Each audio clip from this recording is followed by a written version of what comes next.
Yeah, making the new IP is how can I put it? It's just don't do it.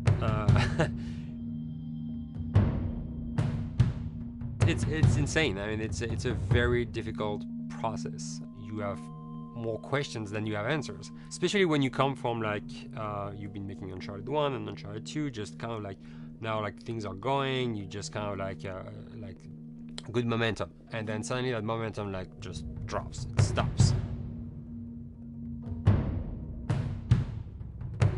It's a very challenging process to create a new IP, and you're gonna fail over and over again, but that's what it takes. New IPs are really hard.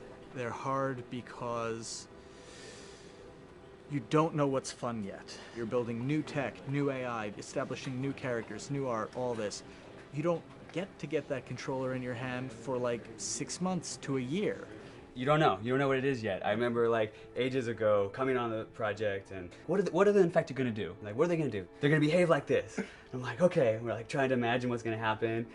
Fast forward like 4 months, they don't do that at all because it didn't work, right? It's hard mode, right? Like, it's game development on expert. There's a big thing about making a game, right? Which is a game has to be fun.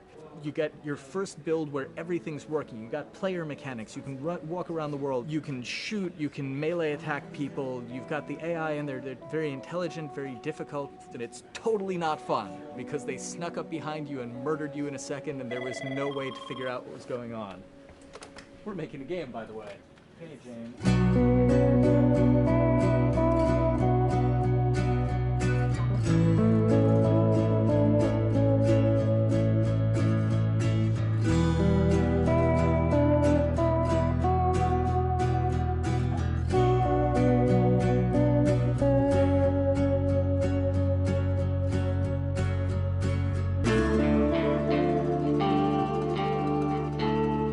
The company has grown quite a bit since I started. I think I was the 12th employee or something back when we got started, but we've tried to stay true to those smaller studio roots. I've been here for 16 years. There's just no reason to leave. I just like the environment here. It's very non-corporate. I think the way we work on Dialogue is kind of special because we don't really like hierarchy or bureaucracy, and no one is really just a manager here. Naughty Dog has a very flat structure. We pretty much all report to the co-presidents and the game directors. I always tell people when we hire them, just like, my job is going to be able to trust you, and that's what I want. I want just to give you something and you go with it, and I know it's going to get done. We believe in iteration, we believe in collaboration, and we believe in the people making the game working directly with each other.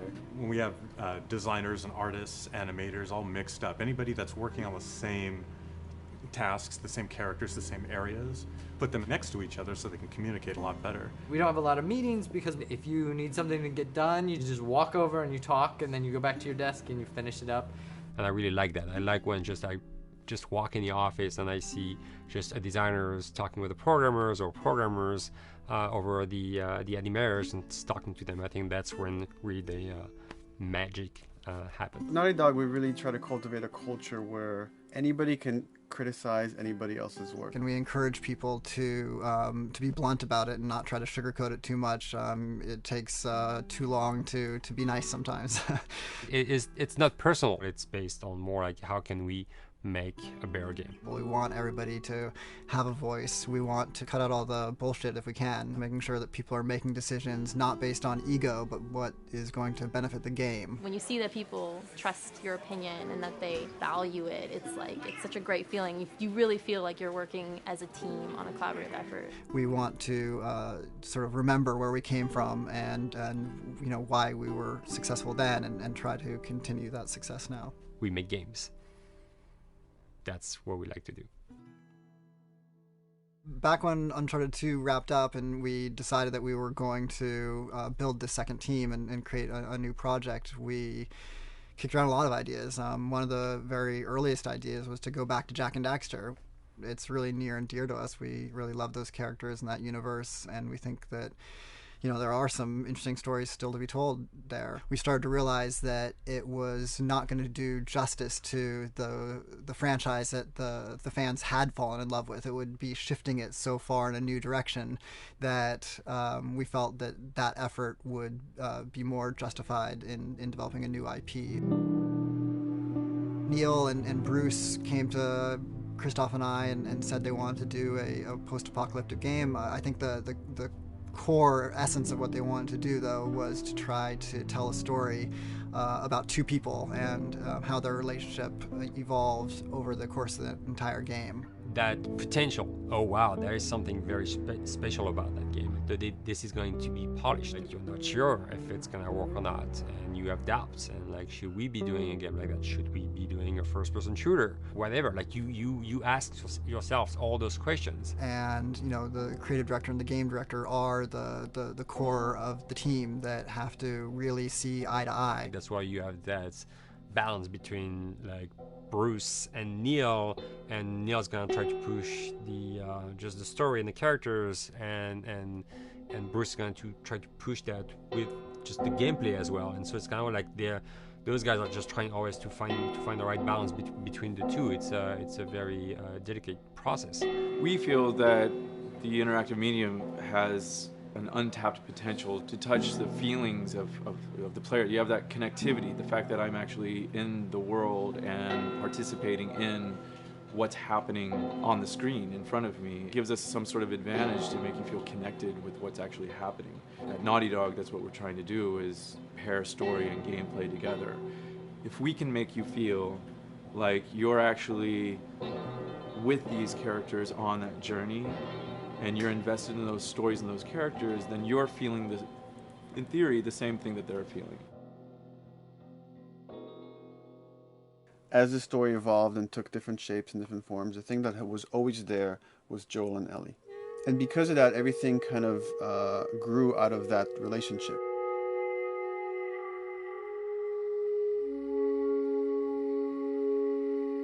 We've seen kind of that role of the anti-hero change, especially over the last 3 to 5 years, to where before it was like, the thick-neck mercenary kind of guy.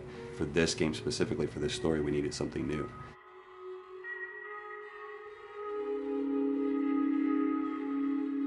The reason we didn't want to make Ellie Joel's daughter from the get-go is because it wouldn't have anywhere to go. Of course, at that point, he'd be willing to do anything for his daughter, because that is what a dad would do for his daughter. If they didn't even know each other at the beginning of the story, then we start from scratch. It's almost like the player has the same relationship to Ellie as Joel does. And we could take our time to build that relationship between these characters.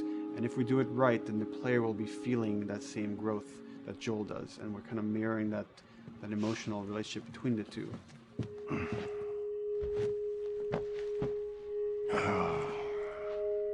What are you doing? Killing time. Well, what am I supposed to do? I am sure you will figure that out.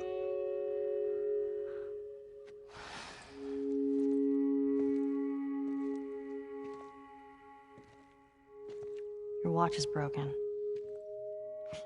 It's exciting that Neil wrote something like this, where he's like, I don't want to make the stereotypical characters. I want to make real people in this crazy situation and these forced to make decisions that are really tough. Like, what would we be like in those situations? I mean, we weren't consciously trying to pick male or female for characters. You just try to pick characters and just be honest with who they are. It almost doesn't matter, right? Joel's daughter could have been Joel's son. Ellie could have been a boy, and Joel might have been Tess. You could have swapped those roles, and I think the story would have still worked. The focus on female strength, it's so unique. You get to see what's so powerful about a woman through all of these female characters, which makes this game wonderful and unique. There's a crew of Fireflies that'll meet you at the Capitol building. That's not exactly close. You're capable. You hand her off, come back, the weapons are yours. Double what Robert sold me. Speaking of which, where are they? Back in our camp. We're not smuggling shit until I see them. I want Joel to watch over her. Whoa, I don't think that's shit, the I'm not best Ellie. idea. him. How do you know them? I do think having a strong female character, especially like Ellie, is so rare in video games. And as a gamer, and more specifically a female gamer, it's frustrating to me because I'll see sort of the stereotypical female character where she's amazingly beautiful and huge boobs, and she's there to be either the love interest or just because they're like, well, we need to throw a chick in here. We've seen the strong woman or we've seen the weak woman. We haven't necessarily seen the empowered woman from this kind of standpoint. And there's that beautiful scene where Joel finds her inside the house and she's reading through this girl's journal going, is this really what they used to worry about? What shirt do I wear and what boy am I going to go out with? You know, and to be met with those first world problems that we deal with every day and go, how trivial is all of this? I think it's going to resonate a lot, not just with, you know, a female audience, but with a male audience as well. The thing that was intriguing to me after the fact is knowing that we're kind of creating a female action hero in a way, and this is her origin story with Ellie. To sort of be such a strong female character that is completely normal looking, regular t-shirt and jeans, and she's 14 and she is still a total badass, is really exciting to be a part of that. There's so few non-sexualized women in video games, especially in the main role, that we were kind of proud that we were creating one. It's very complex, and without the players knowing it, she becomes the protagonist by the end of the story. And that's why she's in the front of the box, and that's why we've been promoting the two of them together so much. Who's there? It is a dual protagonist game, and yeah, I guess I get nervous to think about it in that way.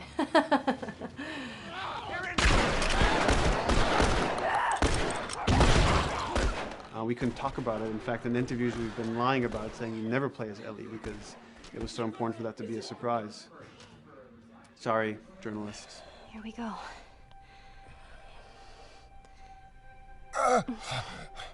Sorry. Hold on. That's it. The tone of the game was set pretty early on that we knew that we wanted to make a really grounded story. We knew that we wanted to make the player feel the sense of tension and dread and go through the same emotional roller coaster that Joel and Ellie were going through. One of the things we kind of struggled with is to say, well, if we want to really ground this world and make it so like realistic, maybe we shouldn't have anything that could be perceived as a monster.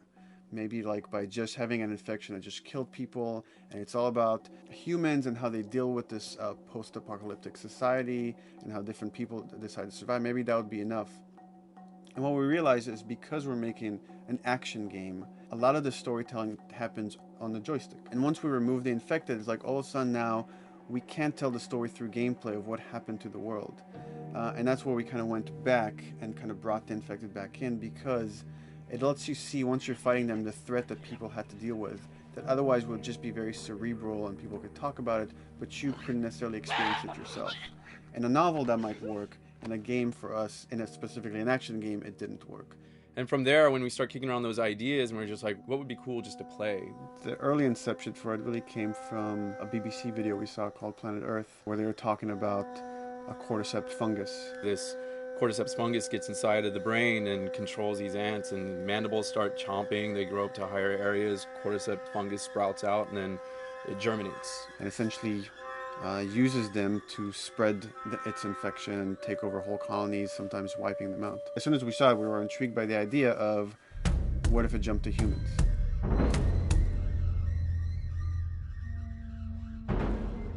So what would happen? How would people react? What would happen to society?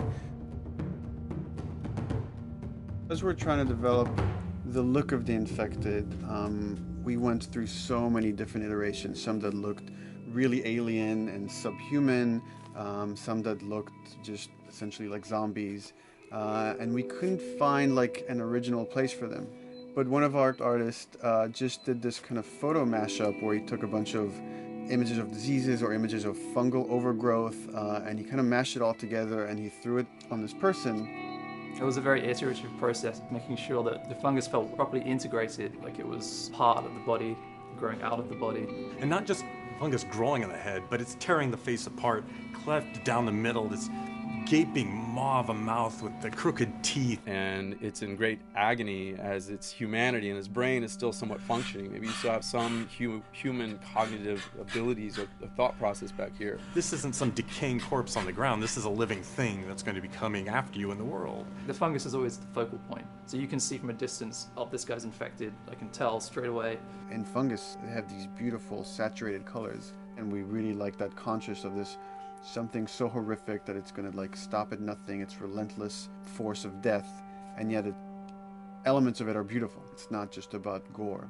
It's not just about everything about it being scary, because to us it's actually scarier when things on it are somewhat benign or somewhat beautiful.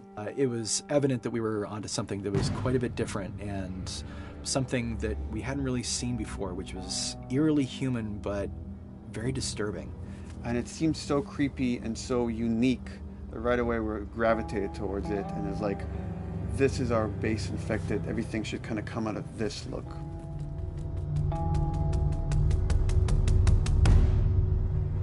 So once we had this idea of the face-splitting kind of look that eventually became what we called the clicker stage. We went to great lengths to create a full biological cycle for these things. So in the early stages, you don't actually see too many signs of the fungus surfacing out of the skin. It's kind of underneath it, like people have lumps starting to show. The eyes will be kind of cloudy or lopsided because the fungus kind of originates inside the head. That moves into the next phase, which is the clicking phase. And if they mess with the eyes, we end up saying, well, how do they get around? Oh, echolocation. And they use a form of echolocation to track down their enemies. Just like bats, or even some blind people can see by making a clicking sound, a sound that on its own wouldn't be very scary. And then to associate it with something that people in this world are very fearful of, so that as you're exploring an environment, all of a sudden you hear this click, and you're seeing everybody just get frightened, just everybody duck, everybody hushes. Oh, great.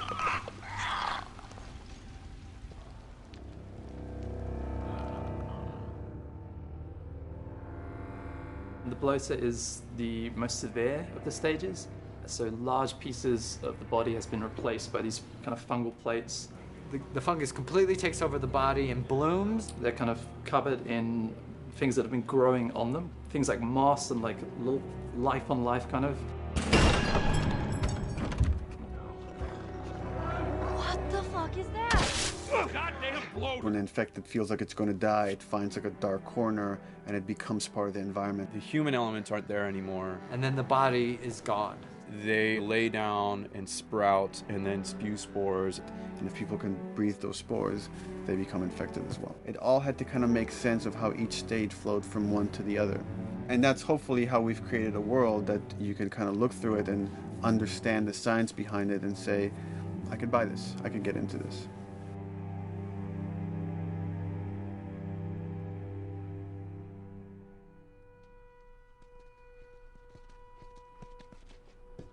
Mandatory evacuation. Evacuate to where? What do you think? Quarantine zone. See, some places got a heads up before the infection showed up. Most didn't. Over the course of Joel and Ellie's journey through this game across America, you find all these different societies, all these different enclaves, and you get to see how do they deal with the infected. Without the manifestation of this infection, you can't have these people making those interesting choices.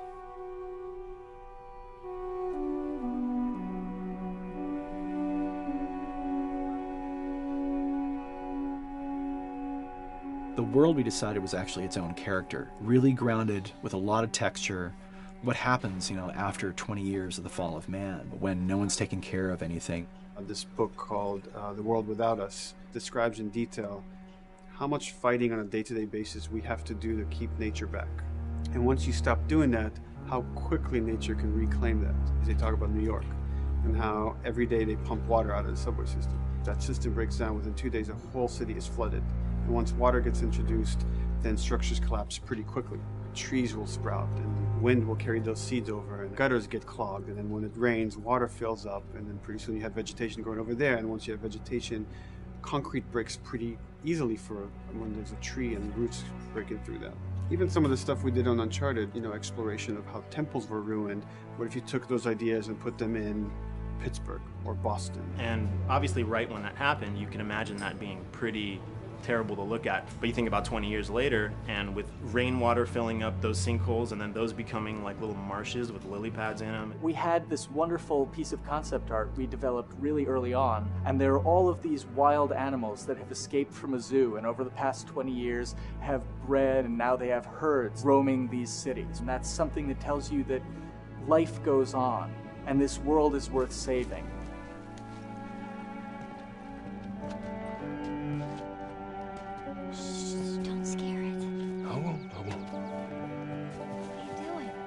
There's something really pretty about nature reclaiming its domain once we are gone. So fucking cool. We have another level of OCD of the logic goes into some of these environments. Water damage seeps into them, that creates some little moss growing on the floor, or a tree radiates energy from its base, and that over time starts to melt the snow around it. And that's the reason why you'd see those like rings of leaves showing through in the snow. That gives it that extra, you know, believability. This is pitch art. I'll try to start with an idea that conveys sort of the feel of the environment. Something like this, very brushstrokey, very painterly. You can see not a lot of detail, just energy and conveying a mood. This is sort of just a conversation starter, and then this would be more of an actual space. So you start talking about, is this too tight of a space right here? Would the player even fit through there? Do we even want to include water? Those are conversations you start having a little bit later. And then it usually needs several more passes back and forth in order to be tightened up to be the experience that you would see in the final product. So, dude, I was actually trying to figure out right here, there should probably be some dead foliage. It might be cool to see some of the dead stuff around the edges of the green, or like even spilling out into the street. Maybe what we do is, in some of these areas, we use it as like a transition from the actual concrete to the side of the building, so like they're almost sitting on top of a bed of dead foliage, like that really rich kind of like orangey brown color. Sienna or something would be nice. Something real cheddary. That's how you know you're done. The end product often ends up being stronger because that bouncing back off somebody else gives you a result that maybe you wouldn't have even thought of in the first place. All right, here's the bridge. That's our way out of here. As far as concept art goes, definitely the ultimate goal is just helping everybody as much as possible. Me and the background artist will work together. I'll often just go to them because they've got like a really, really good like visual imagination. At some point, you came in almost like flat on. So that's kind of good because the bus station is right in your peripheral view, and you're probably going to enter the bus station. You're probably not going to get lost. But it doesn't at all utilize this cool architecture here, like the bus station sign. Like that's a really distinctive silhouette, and it's a really interesting sort of architectural detail. So we changed the entrance.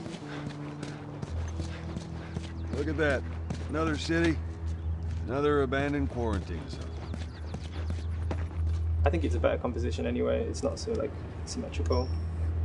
And I think that was done so that this sign read better. If you didn't see the word bus on it, you might not know it's a bus station. So I think that helps. Everything we're doing in the environments is relating back to what you should be feeling in the story or what's happening to these characters. So is that everything you hoped for? Jury's still out. But man, can't deny that view. Come on, this way. When we first came up with Ellie and Joel, we had this idea in our heads of who they would be, but we didn't necessarily know the voice. It took us a while to find our Joel, but for Ellie, I think Ashley was the second or third candidate to walk in, and right away we knew. Yeah, you know Why what? are you so scared all of a sudden? Because I'm a coward, okay? So just get your shit and let's get out of here. Damn it. I'm not like her, you know. What? You think I'm gonna end up like your daughter? The way she delivered the lines, the way she just embodied that character is like, that's Ellie, there's no question about it. I saw the character artwork and I related to her a lot. I mean, she's kind of a tomboy and she's kind of tough, and I mean, obviously I'm not 14, and I think that's the main difference between the two of us. I read the scenes and I was like, I need to play this part. You want to be my hero? Forget the whole bit about saving my life. Find me a stack of these bad boys instead. Where'd you get that? Back at Bill's. I mean, all this stuff was just lying around. And then once we had her, we said, okay, we're going to do another round, and we're going to have Ashley this time in the casting sessions. The chemistry of these two characters was imperative to get right. Troy was a really interesting casting for Joel, because when you see Troy, he doesn't look like Joel at all. You know, he's so handsome, and he had, like, you know, the frosty hair, and totally looked like Final Fantasy. And so I'm like, yeah, I don't know. He's like this tall, pretty. It didn't seem right. I walked into the room fully aware that I was the youngest person that they were seeing for this role. And it was a line that was in the audition side that says that Joel has few moral lines left to cross. And so that became the anchor point to the character. But then as soon as he spoke, and he had the grit in his voice. Warm, yet kind of dangerous. And his movement is just like, you bought into it. Why are you so scared all of a sudden? Because I'm a big coward, okay? Now pack up your shit and let's go. God damn it. I'm not her, you know. What? You think I'm gonna end up like your daughter? On some very thin ice right now. It was Ellie and Joel. after he read, it was just like that was it. I've done some video games in the past, but to be handed the mantle of a franchise like this was a pretty big honor. Is she alive? She's alive. She's David's newest pet. Ah! Where? In the town. She's in the town. You mark it on the map. It better be the same exact spot your buddy points to. Neil pulled me aside one day, and he said, I have some ideas. And as you're well aware, Neil is a little twisted. He came up with this character, and, you know, I just jumped at it. It was such a departure from everything I've done here for Naughty Dog, to say the least. Name's David. This here's my friend James. We're from a larger group. Women, children. We're all very, very hungry. To be able to put on a voice that, you know, hopefully a lot of people won't know, won't notice that it's even me. Because we didn't want it to be Drake. Drake eating people, that's a whole nother game. How did you put it? Tiny pieces. See you tomorrow, Ellie. You know, certain voices that I can do wouldn't fit the David's artwork, but he showed me the art, and I said maybe it's something like this, where everything's, you know, it's very quiet, and just, you know, he's not really sure, and the voice can break a little. And he just looked and goes, yeah, that's it. So I'd love to tell you, we hashed it over and we talked. No, it just, I looked at the picture and I tried something. He said, yeah. A few weeks back, I sent a group of men out a nearby town to look for food. Only a few came back. And turns out that the others had been slaughtered by a crazy man. And get this, he was with a little girl. You see, everything happens for a reason. Claire. Ashley, she brought humor to it. She just has some really great comedic timing. The way she reacts to the things around the world with a little bit of sarcasm, that teen kind of like trying to get a rise out of you. Now watch your step as you're going out, because it's going to be a little... It just brought a certain levity to the story that the story needed. You didn't even realize it needed it until she started doing some of that stuff. Oh, I'm sure your friend will be missing this tonight. Mm-hmm. It's light on the reading, but it's got some interesting photos. Now, Ellie, that ain't for kids. Whoa! How the hell would he even walk around with that thing? Get rid of that. Well, hold your horses. I want to see what all the fuss is about. Oh, why are these all stuck together? I'm just fucking with you. Bye-bye, dude. Throughout the course of shooting over these past couple of years, Ellie and I have kind of morphed into each other, which I know sounds so cheesy. Neil always asks, he's like, well, what would you do in this situation? I think the most important thing that Ashley brought is a sense of capability to Ellie's character that wasn't there in the beginning. The very first thing we shot involved her being pulled out of a car and attacked, and Joel was supposed to go save her. It was written that Ellie sort of was just kind of watching on the side, just waiting till he was done, and I was a little frustrated because I was like, well, if this were real life, I would do something. We did a couple takes, and at some point she walked up to me and she said, I feel like I'd hit him. So we added in a part, like, right there off the bat, she's not just this damsel in distress. Right there, she wanted to fight back from her very first day of shooting. We didn't have it right initially. She needs to be more capable than initially we thought she would be, and actually that made us go back and rethink combat and rethink a lot of the areas in the game, and now she was going to take a much more active part.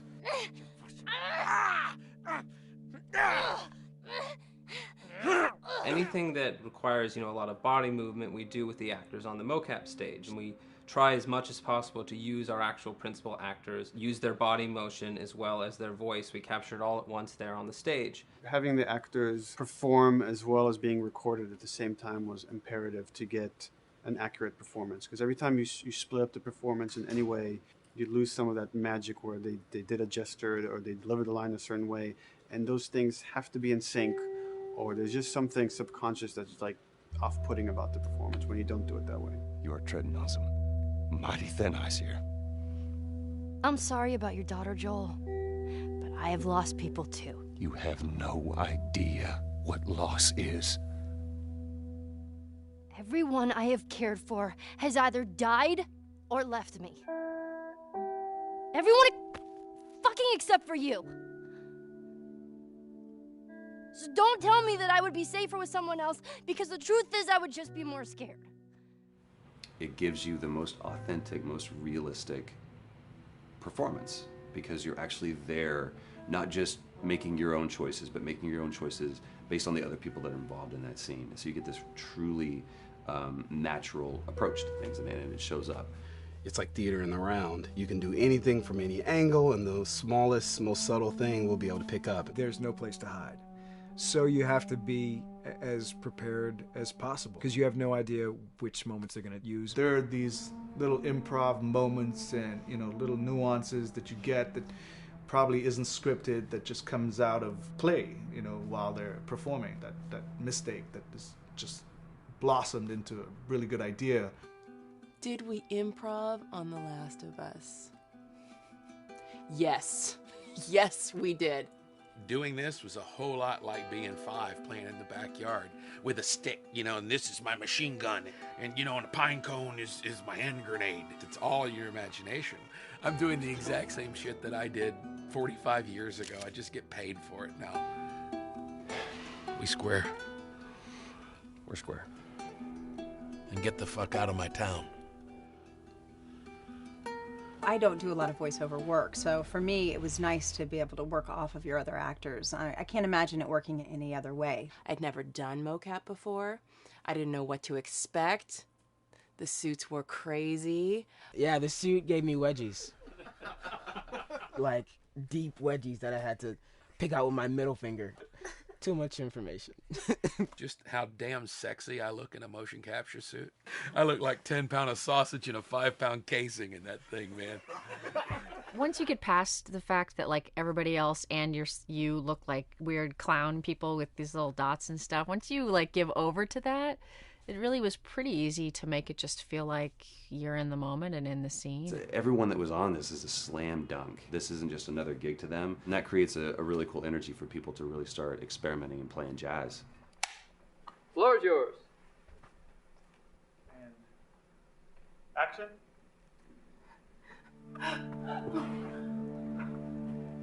Hey! Oh, let her go! Don't worry, this is fixable. But I can't come with you. Well, then I'm staying. Ellie, I want Joel to watch over her. Oh, no. Bullshit, I Ellie! was Not to. I could just take her to the North Tunnel and wait for me there. Jesus Christ. Just cargo, Joel. How do you know them? You know, we craft the scene out until it has a good feel, and then we pass it off to animation to clean it up. Real life motions don't necessarily always translate into gameplay. There's something that's usually missing, so we have to, you know, maybe enhance the gesture or enhance the shoulder movements or a breath that you want to be able to feel, but you don't really see it, so you can't really feel it unless you see it. Is everything all right? Yeah, everything's fine. I could have him lean in here a little bit more, like this, take his hand down. When they're on stage, they don't necessarily have windows, you know, so that weight of like really pushing and leaning in, it's something that we would have to accentuate. You know, give him a little bit more weight on that turn, or put his head down a little bit more. There's a lot of dialogue that gets said between the two characters. We have to bring that alive through animation, and we have what we're using as gestures. Why would they mow down all these people? Can't let everyone in. If you turned off the sound, you'd know that they were talking to each other. And that really helps accentuate the relationship that the two have together. We have certain animations that play in the beginning of the game on Ellie. She's traveling with Joel, who she doesn't really know. There's a lot of gestures to make her look nervous, just her overall stance. Later on in the game, they develop a relationship through the animation, not just the dialogue. You can see that she's more comfortable around him. If that reads well with the player, then, you know, we're doing our job.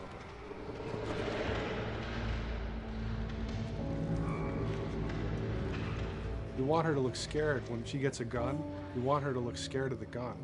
So if she's gonna aim, she wouldn't be like super trained aim. She would be more like some scared. But at the same time, it needs to look cool and feel cool to the player that plays. It's really just these little tiny details that we're doing, and it's coming across. It's working out well. We don't do facial capture, we don't track eye movements on stage, it's just the motion capture data. Everything that you see on the faces is hand keyed. As you can see, this is all of her mocap data. And so when I'm doing something like this, I go back and forth to the performance that she was giving, and I watch just this section over and over and over again. So this is our default face, where I can make everything super extreme and make her all squinty and angry, turn her frown down. I can open her mouth, stick her tongue out. It's listen, watch. Okay, where's her mouth at this point? Like, is it open? Is she making like a grimace? About Tess. I don't even know. Here's how this thing's gonna play out. You don't bring up Tess. Ever. Matter of fact, we just keep our histories to ourselves. We shoot all of it to just get the body motion, and then we'll do a second pass with the cameras. The scene's playing back on an overhead projector, but it's also playing back on a monitor that's attached to my rig. Sean and I would go to the stage and motion capture the camera filming the scene, and so he would get a whole wide shot, a whole close-up for the whole scene. You know, you can change your lenses, you can use your standard 35, 85, 50s, whatever, all that sort of live action camera cinematography, you can apply it on stage. We make sure to go back in and add flaws. We keep the confinements of the room so the camera can't go past a certain wall, because then we have this cheated perspective. If the cameraman bumps into the wall, we keep it.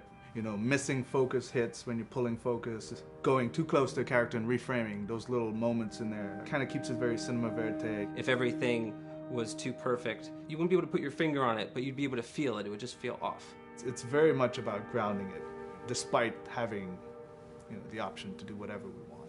Being able to place the cameras anywhere we want after the motion capture gives us both advantages and disadvantages. The biggest advantage is it means that we just have to nail the best performances we can get, and the luxury is that we can always swap it. The 3D world gives you limitless opportunities with cameras and movements, exposures, all that stuff. Most of these cameras are sort of set up like real world cameras. So we have lens, we have f-stop that will create the depth of field. We have aperture to, you know, set our film back and all that stuff. A master, and then I have my close-ups, my over-the-shoulders, sort of just like a live-action production. Let's go to camera 30 at the 23.458. Then I get that kind of weird, you know, bend across his back. The closer I bring the camera, the more bend I get, which is, you know, doesn't look right. It looks less cinematic than if I do that, which flattens the whole thing. And I'm trying to also catch Ellie. Like if you scrub a little more, catch her in the back here. So I want a longer lens of that kind of stuff. Since I've only had experience working with live action before I got into video games, it was a kind of a cool adjustment to be able to have this extra flexibility in post, to swap a line of dialogue for something different, even though that's not what the actors said at that time, and to be able to still have a close-up on them while they said it. You get to make it probably more perfect than you could ever make it in live action. How far are we gonna take As far as it needs to go. Where was this lab of theirs?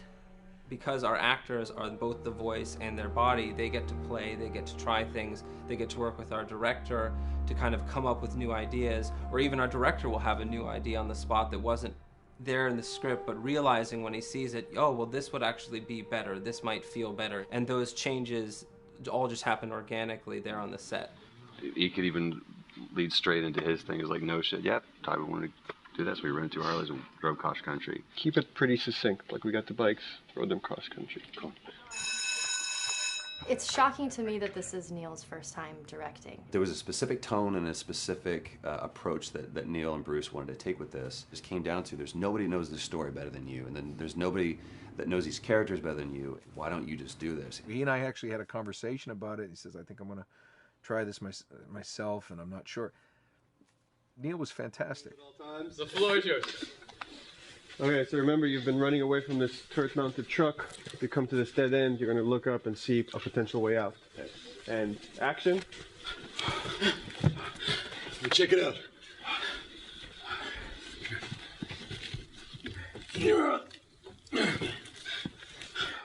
I mean, his writing is honest, and it's dangerous, and it's natural. And I love his economy of words. He doesn't hit everything on the nose, so it leaves it open for you to interpret and bring some nuances and things like that. The entire process is collaborative, but really it's led by Neil's willingness to change and flow and decide something doesn't work, fix it right there in the moment. And it is something that's very foreign to the way that TV and film is done now, where everything has been micromanaged by the time you get it to the table read, and no one wants you to change anything, and everything's very precious and has been rewritten with notes from 20 people in suits, and you can't do that just anywhere in entertainment these days.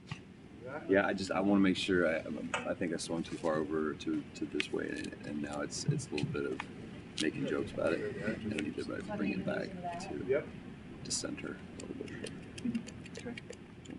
There's one scene in the game where we see Joel not as a ruthless survivor, but as a father. I knew from the very beginning that he was going to lose his daughter, and I just told Neil, I was like, when that day comes for us to shoot that, I need a heads up. About a week before, he said, it's time. We're going to do that scene.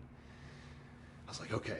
Because I knew that I was going to have to go to this place that you don't really want to go to as an actor. You want to find some aspect of reality that you can empathetically draw from, Troy and I were both kind of just like walking around for a while and just kind of getting into the zone. And well, my grandpa died when I was 8. He was like my dad, and so that's always what I use to get into that place. I started recalling all those memories and starting pulling up all those feelings, and they're just right underneath the surface. When I walked back in, everyone realized that something was different. They kind of calmed down, You could feel the energy just drop a little bit more. It was brutal. I lose my shit. I mean, just completely break down. Don't do this, please, God, no. Oh, God, no!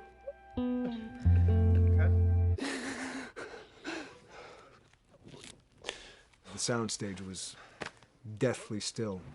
It was the first take, and I felt really good about it. And it's like Neil said, okay, let's do it again. And so you do it again, and then automatically you feel like you're manufacturing because you're trying to go back to that place, and you're in that actor nightmare of trying to get back to that reality. And we go through it again in 5th and 6th and 7th take, and I'm just exhausted. I'm crying between takes, and I'm looking at Neil going, this is really, really hard. And finally, after the 8th or 9th take, he said, all right, I think we got it. I was like, oh, thank God. And I went outside, and I was just jacked up for the rest of the day. Just a wreck emotionally. But we got it. Then 2 weeks later, he calls me. And he says, so we need to reshoot a scene. I'm like, cool, what scene are we doing? And he just looks at me. I said, dude, don't do this to me. And you can either at that moment throw your hands up in the air and say, fuck this, and walk away. Or you can say, okay, this is an opportunity to get it more right. I'm like, okay, all right. You don't think you got it? I'm going to show you that you got it. We've got it in the can. And so we go through it again, and it just feels fake, feels artificial. And Neil goes, go through it again. We start doing it again. And I'm getting madder and madder with each take. And finally, about the fourth take, Neil comes over to me, and I love him so much. He goes, so I'm picking up on some resistance. I was like, you're damn right you're picking up on some resistance. We've got this in the can already, and we're just wasting our time, and we're wasting all this effort and energy. And then he started talking me through the scene. And he was like, what I need you to do is I need you to just strip yourself of all these ideas, and I need you to hit this beat, and this beat, and this beat, and this beat, which just makes it sound so mechanical, and it's such an emotional scene. So we start going through it, and literally I am mindlessly doing these things at this point. Okay? I know it hurts, baby. I know. So I'm gonna lift you up. I'm gonna lift you up. I'm gonna get you over here. Come on, baby. Come on, work with me, please. God, baby. Sarah. Sarah! Don't do this to me, baby. Don't do this to me, baby. Come on. And he stops, he goes, now we got it. And I realized that the reason why I wanted that first take to work was because I wanted everyone to look at me and go, wow, what an actor. And that's not what the scene needed. Those moments where you just have to sort of calm your ego down and just go back and do your work. That scene actually works, not because of me, but in spite of me. And that really is the marker and definition of working with a truly good director. There are many like it, but this one is yours. Why don't you have a seat?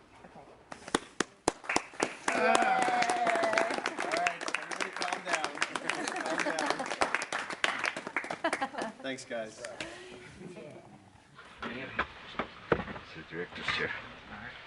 Working on the project, we knew we wanted to have a pretty minimalist soundtrack. And we had a folder where we just throw music in there. Looked at the folder one day and we saw, we have a lot of stuff here from Gustavo Santaolalla. We're looking for a composer. What if we reached out to him?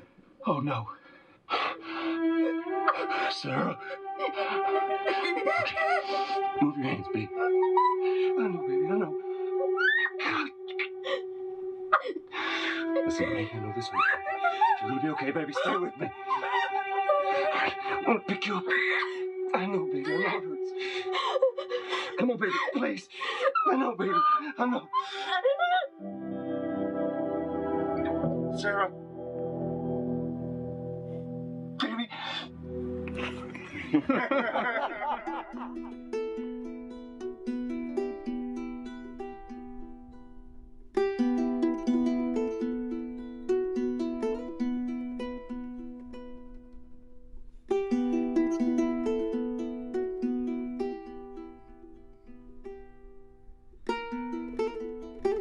My life has been and still is kind of like a road movie. I grew up in Argentina. I came to the United States in 1978 because we had a horrible political situation in Argentina. We had a military dictatorship where 30,000 people disappeared at the hands of the government and many other more were tortured, and I was blacklisted. It was just impossible for me to keep on living there. I've been in jailed many times since I was probably 15 years old just because I had long hair and I play an electric guitar. So I had to embark on this trip. I can relate to that kind of need of movement and going to the next place and the next place and the next step. I'm always attracted to the possibility of getting involved with a project from the very beginning. I like to work from the script and talking to the director. It's never been, oh, give me a piece like this or give me a music that's this. It's just been very high level. Here's what the story's about. Here are the themes. Go write some stuff. Since I don't know how to really read or write music, the way I produce music is actually recording it. So I like to come early in the projects, and I did in The Last of Us.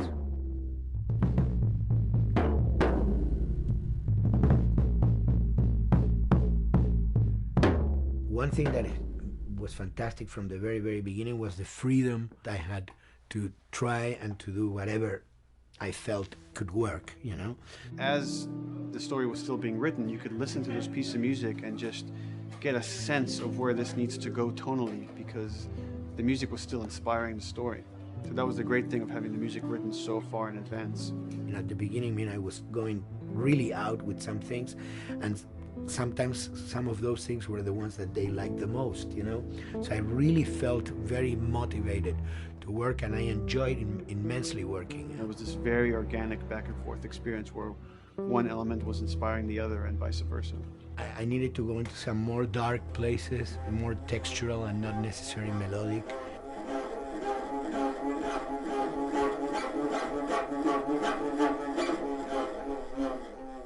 I'm always trying to sort of push myself into playing instruments that I don't know how to play. There's an element of danger and innocence. Lennon once said, you know, give me a tuba and I will be able to do something. I'm an artist. I should be able to do something. I like to put myself in that situation.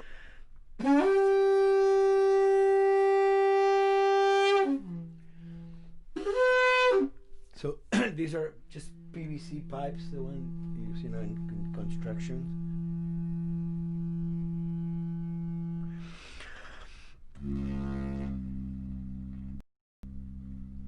Kind of twist them from the concept of the prepared piano, you know. I mean, I've worked with prepared guitar to stick things into the guitar and things like that. And also in The Last of Us in particular, I work with a detuned guitar. So I really tune the guitar extremely low. And the result is, you know, strings that are very loose and will produce not only sound, but produce noise. Because I believe, you know, every environment has its own sound. We have in our, you know, small studio, we have actually the possibility to record almost anywhere, including the bathroom, and we have done some fabulous recording, especially in the kitchen. When you score to picture, which is something that I don't do, then you know what you're going to expect. But when you provide people with music, like I've done in all the films that I've done, and then you see it, how the director decided to use that, you know, in what particular way he uses it or where they edit it. It's always fascinating to me. I watch a scene and I'm going, you know, it's fantastic how they use this piece. I would have never, of all the music that I've done, probably I would have never used this piece there, but it works, you know, great. So I like that feeling of a collaboration.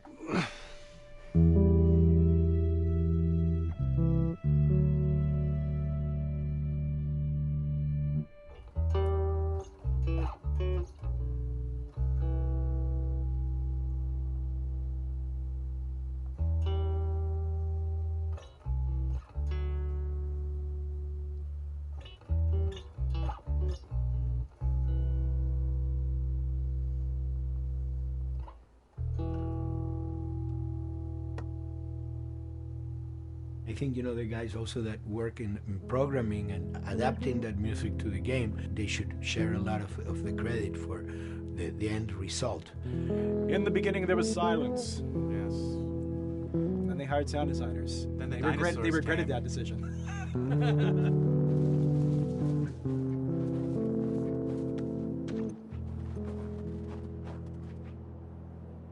Hold it steady. Ha! Got you! In a much quieter environment like that, we really had to fill out the soundscape with much more natural sounds, much more detailed, delicate sounds. The tension comes from the lack of sound, in a way. Your brain is thrown off because where I expect to hear buses and crowds, all of a sudden I hear wind and leaves rustling. Again, it's creepy and beautiful at the same time because it's almost like I'm going on a hike, but I'm in a downtown area.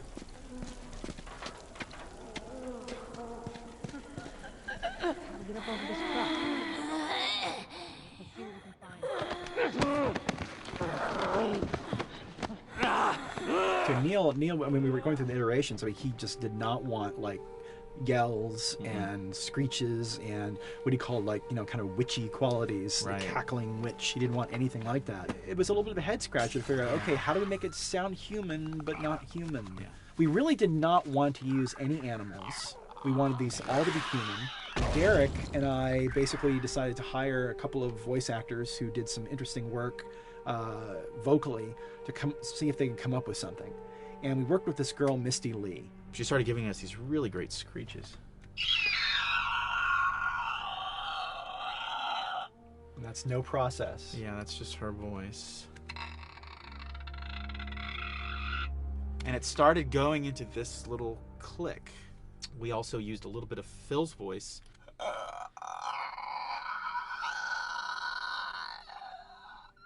We'd combine that also with an occasional, Derek.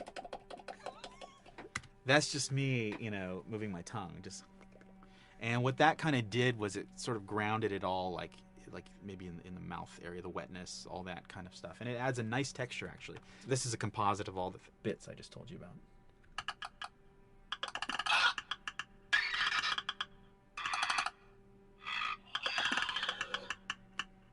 Sounds like a Snapple bottle. Oh, the lid? Like the lid, yeah. That's a good idea. Fuck, where were you guys like months ago? Why did we think of that? Why did we think of that? Stupid.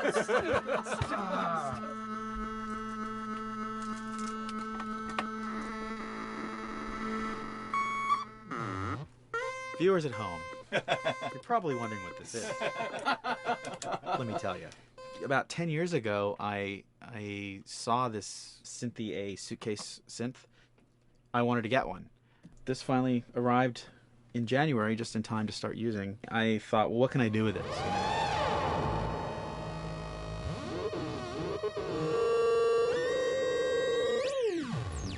In Lakeside, there's a whiteout that happens, and this thing has a noise generator, which gives really convincing wind sound.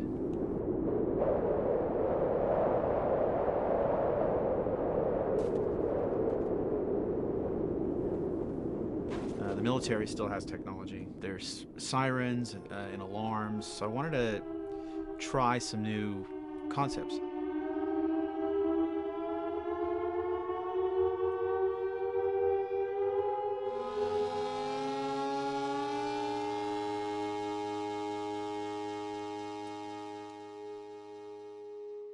Man. What? Nothing. It's just... I've never seen anything like this, that's all. You mean the woods? Yeah. Never walked through the woods. It's kind of cool.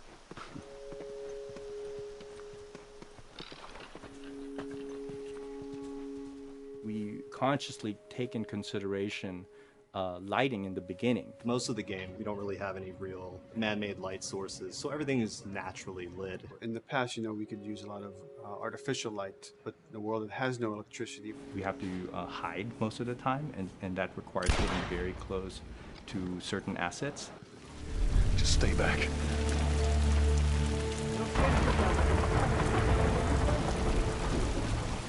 Otherwise, can't. Detail's expensive, and if you build up too much of it, you end up running into technical problems, right? Your engine slows down. When the frame rate goes down, everyone can bring up the profiling tools and see which parts of the frame actually cause the drop of the frame rate.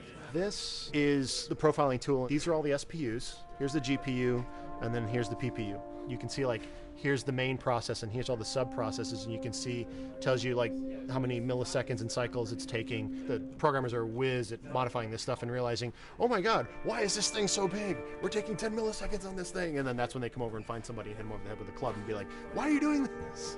I love, we put the 30 frames per second goal because that's what we shoot for. Someone nicely put the 60 frames per second goal. It's like, yeah, we're not going to hit that.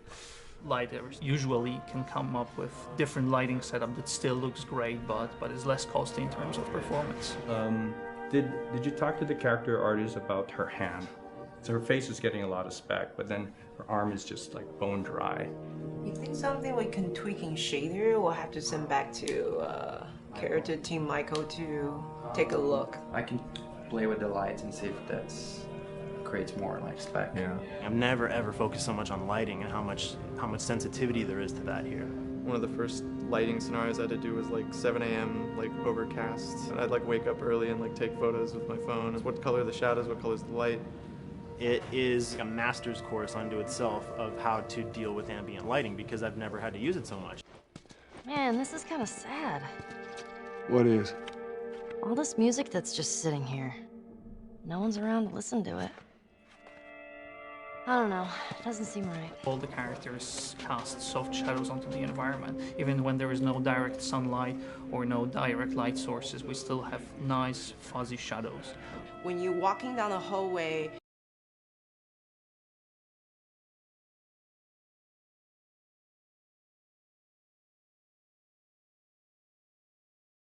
your soft shadow goes along with you projecting on the wall, on the environment, that make everything look real.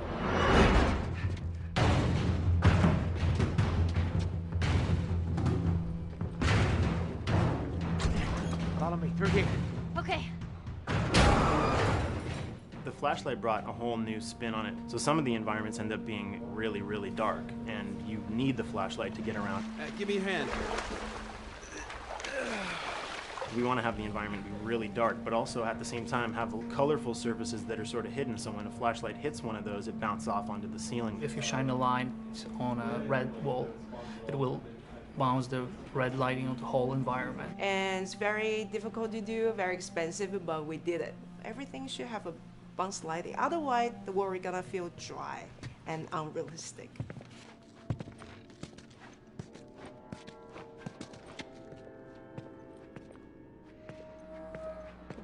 I guess this is where the assholes sleep. I mean, slept. This engine is really driven in a way towards a very high level of cinematic control over each frame. And hopefully, if we achieve our goal, you'll see it is beautiful. There are these truly beautiful moments amid all this chaos and destruction. Yeah, once we're done with this whole thing, I'm gonna teach you how to play guitar. What do you say, huh?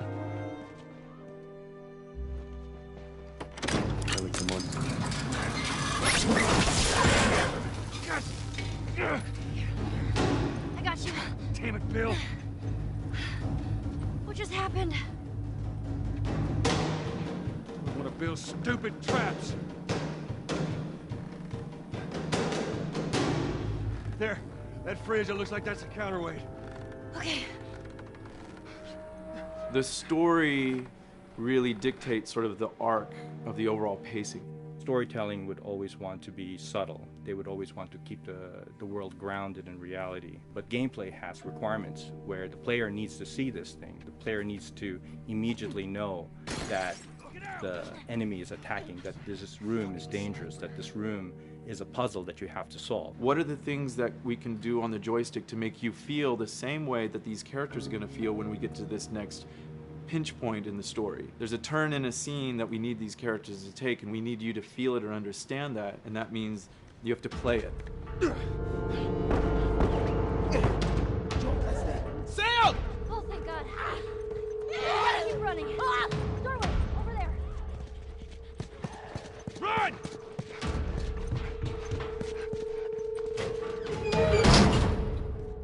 We really want to make sure that there's that contrast between the negative space and then the high tension spikes.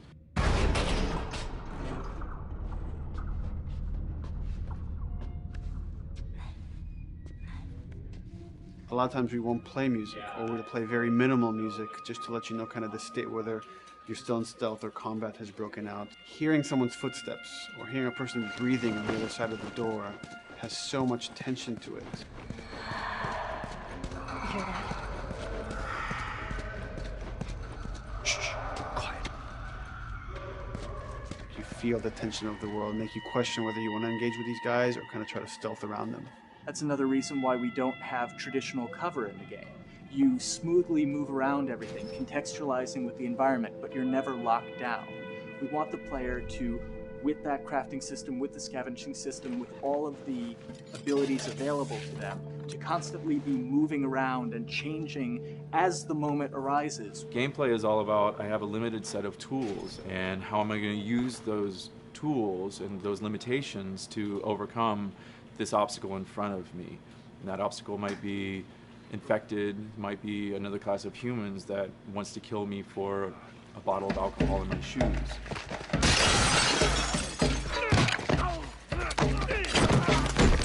was important for us that we don't underplay the violence, because then the threat doesn't seem as real.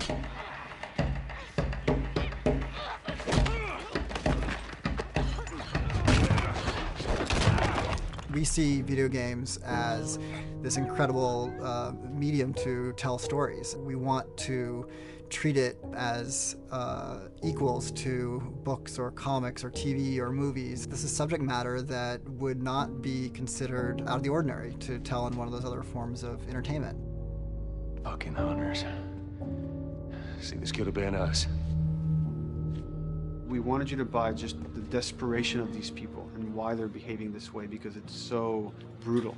And at the same time, we didn't want to make it so over the top, stylizing it, so then it doesn't become as real. It was important for us actually to hit that middle ground where it's kind of disturbing.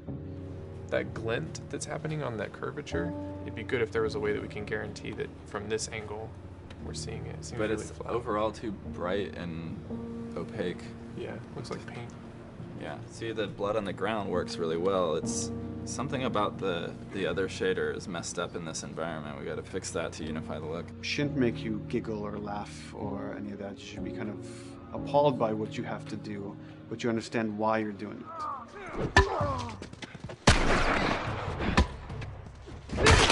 You want to feel each hit. You want to feel each concussive strike. Lives are at stake. We want a death animation to have impactful performance, not just have a guy keel over in a ragdoll. In real life, a guy hitting a guy takes a half a second, but in the game world, you want that to be as instantaneous as possible. I live my whole life in this very ugly test level. I basically just fight dudes in here all the time. Almost every move is divided between like an intro and a swing. And one of the many things I have to end up doing is like counting frames and being like, okay, on frame 18, I want you to get out of here. I want you to be able to start moving. Every hit reaction that an NPC plays, they are not necessarily in the correct pose. When you strike them the next time, we just pop them with a 0 frame animation change, which is usually kind of a no-no, you know what I mean? Normally you want characters to blend smoothly and realistically into animations. But what we found is that you can cover that pop up with a heavy impact. They can go from almost any pose into the pose that the impact starts from, and your eye just covers up the transition for you. So if you throw a brick at a guy, it puts him in this like kind of staggering stun state. And that changes the moves that you do when you come up and punch him. So now I'm gonna come up and punch him, and now when you're punching him, because you've hit him down, you get this like auto aim moment where you get like a free headshot. I try to make it so that, you know, if you kind of know what you're doing, that you can set yourself up for 1 + 2 = 3. Right here! Memory on a console is a very precious resource. All of Joel's animations with every weapon, all the NPC animations, the stealth kills, you know, all of that stuff happening need to fit within a 4 meg to 5 meg memory footprint. This is a list of everything that's loaded in game and how much memory it's taking, because memory is our most precious resource right now. So we have a level, we call it the bookstore, it's in Hunter City, and this is a zone, for example. So when I set an AI to this zone, he will never leave its boundaries. I want guys to guard this exit where you have to go through, so I'll zone a couple guys around there to make sure that they, you know, they can fight you and use all this cover, but they want to stay around this door.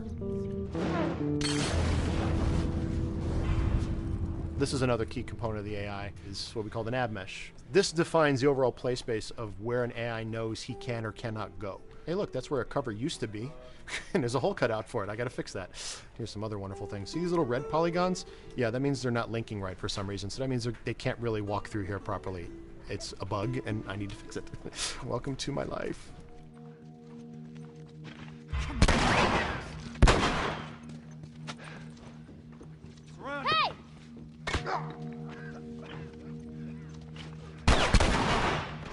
If you look at a lot of games, NPCs are usually only alive for, you know, a few seconds before the player ends up shooting them and then they're dead. We want our guys to be much more dangerous and much more threatening, which means they have to be alive for longer. They need to exist in the world for longer, which means you as the player can witness them acting out their behaviors for longer.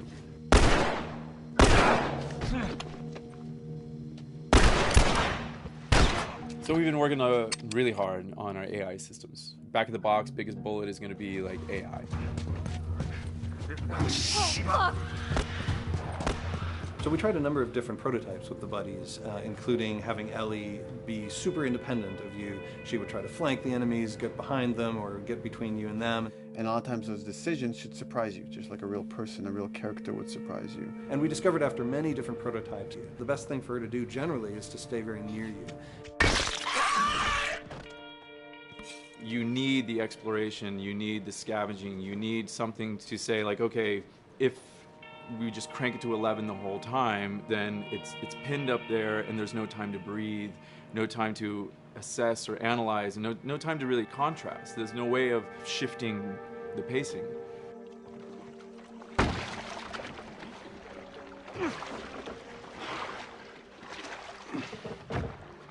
Puzzles are really weird, especially like Naughty Dog puzzles. I think they're very simple and satisfying.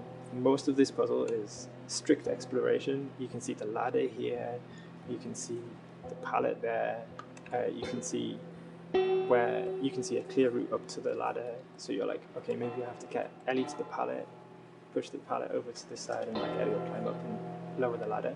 So that whole part is like, that's not a puzzle, that's not regarded as a puzzle, but when you feel like you've got to the solution and you're like, okay, I'm going to climb this ladder, and you climb it, and it breaks off, hopefully then the player will feel a little bit stumped and they'll be like, I'm not really sure what I am meant to do now. And so this is where the puzzle starts.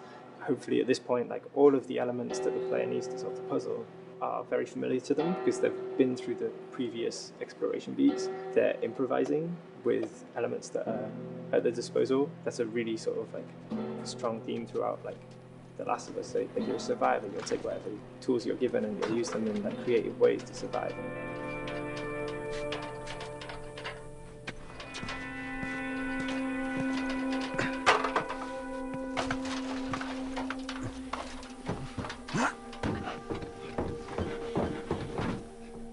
We set out to create something kind of new to Naughty Dog, this crafting system. Our lead designer, Jacob Minkoff, he got this book of like the survivalist handbook and homemade munitions and all sorts of funny stuff. Just start reading about, okay, if I was just wandering around in a collapsed society, this world, what stuff that seems like I could find? Alcohol and sugar, you know, if you want to make a smoke bomb. It's difficult to balance the right amount of resources against what you think the player's going to need and making sure that the player feels like they're getting just enough to survive, but not too much that they feel like they're a powerhouse.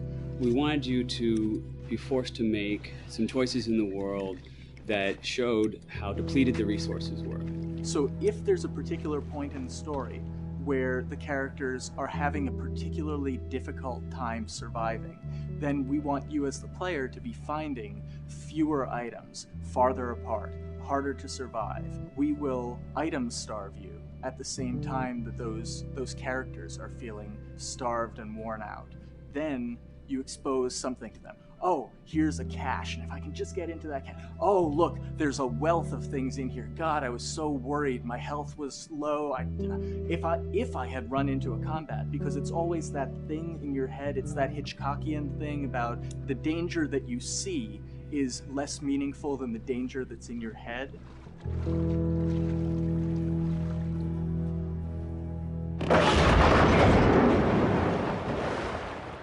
When we're designing the levels, you know, it's nice to have the stuff that we know people are going to encounter. You know, we kind of call this some of the critical path stuff. These are the things that 9 out of 10 players are going to find. They're right in the way. It's where you have to go. And then whenever designing a level, you want to have that little nook and cranny, right? You want to reward the player being like, oh, you went over here. And then you also want to have that other second nook and cranny. The player is supposed to go place a ladder here and climb up through the rest of the hotel. But what they can also do is shimmy across this area, and I place a really cool like upgrade kind of off the beaten path to reward players for exploring. So if they come all the way over here, they're going to get this really cool training manual. It's a funny little bit of trivia. The HUD system, not the menus, not like when you hit start and stuff, but the actual HUD system where you see the reticles and stuff, It was literally created for an E3 demo early in Uncharted 1, and that's been our HUD system, the foundation of our HUD system for the last 4 games. First time in Naughty Dog's history, we hired Alex.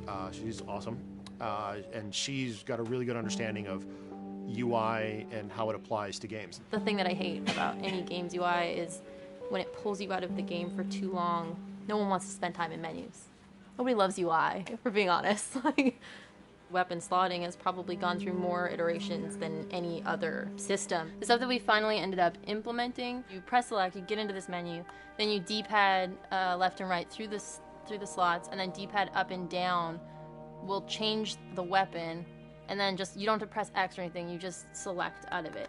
When you're still, like Joel is here, that's fine, but then as soon as you get into an actual situation, so I'm gonna go over here and cause some trouble. Okay, so here they come. Oh god. Alright, so now I'm out of ammo. Now I need to like get back in that menu. I have to like run away from them, get into the menu, get out of it. And it ends up feeling like super clunky. Like again, okay, I'm out of ammo again. Get out of here. I need to take out one of my other long guns. And now Bill's in trouble. Bill's in trouble over here. And I've got to like I'm in a menu now and it's like, oh shit, whoever designed this UI is so bad. Like, what were they thinking? Bill's gonna die.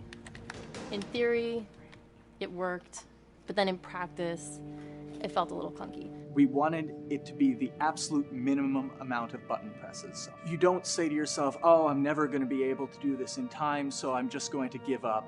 I'll die, I'll restart, let me try again. You want to always make the player feel that there is a way to survive. They can just do this fast enough. And like what's gonna go in now, if you just left, right, D-pad through this stuff, you swap out your guns, like between long gun and short gun. If you're now on this gun and you were to hold X to pick your gun. So it all happens within the same system that you're using to slot the weapons. The first iteration that I did on that was awful. It just took way too long to get in. It was just a mess. QA was so upset at me like all the time. I'm sure they hate me now because of that system.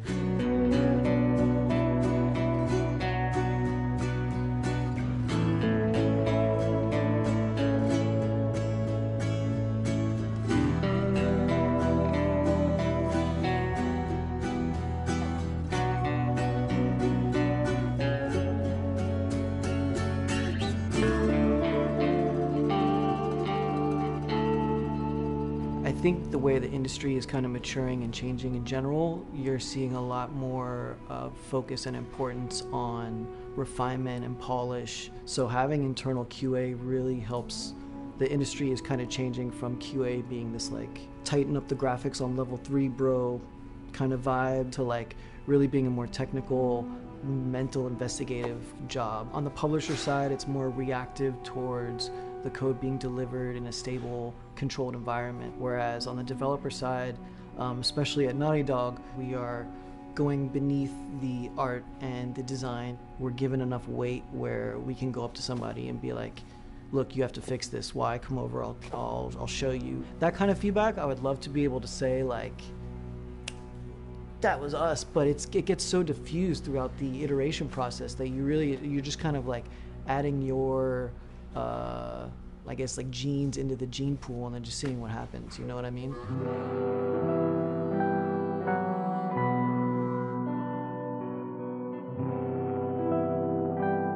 Everyone's working all the time now.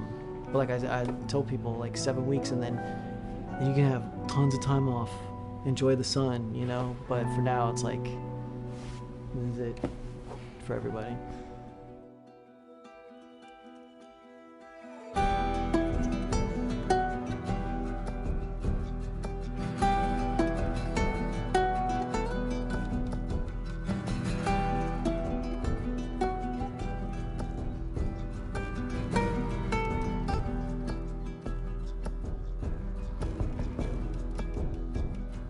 Crunching is part of making games. I feel it's human nature, right? If I'm gonna have a guest at home that's gonna come for a couple of weeks, I'm probably gonna clean their room just the day before they arrive, right? And I think it's the same thing. It's just like everything comes together at the end. I personally enjoy crunch. I think you get this like absolute laser focus because it has to come together. There's a camaraderie that also comes There's a camaraderie, totally, yeah. The vibe is everywhere, you know what I mean? Everyone's kind of like giving it 150% at this point. We're getting there, right? You start to get these glimmers, and I don't think anyone who doesn't make games realizes how late in the process you get those glimmers. 1 week before we shipped that press demo, we're all like, this kind of sucks. What's going on here?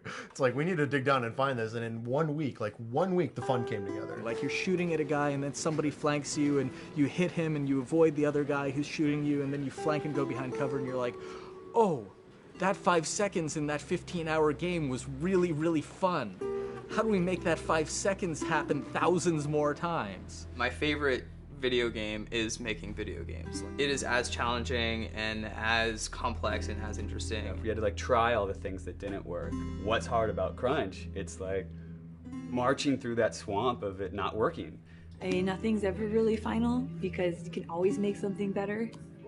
Always. So we're constantly changing and constantly reiterating and trying to make it better and better and better pretty much until we ship.